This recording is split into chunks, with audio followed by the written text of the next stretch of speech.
চলতি সেপ্টেম্বরের 27 দিনে প্রবাসী আয় এসেছে 234,20,90,000 মার্কিন ডলার, বাংলাদেশি মুদ্রায় যা 28,515 কোটি টাকা।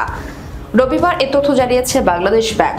সেপ্টেম্বরের 27 দিনে গত বছরের একই সময়ের চেয়ে প্রায় 12% বেশি। গত বছরের সেপ্টেম্বরের 27 দিনে প্রবাসী আয় এসেছিল 209,40,00,000 ডলার। আগের মাস আগস্টের 27 দিনে এসেছিল 217,97,00,000 ডলার। একইভাবে আগের বছর 2 মাস 27 দিনের চেয়ে এবছর 2 মাস 27 দিনে 26.2% বেশি প্রবাসী আয় এসেছে। চলতি বছরের 1 জুলাই থেকে 27 সেপ্টেম্বর পর্যন্ত প্রবাসী আয় এসেছে 724,20,00,000 ডলার। আগের বছরের একই সময়ে এসেছিল 623,20,00,000 ডলার।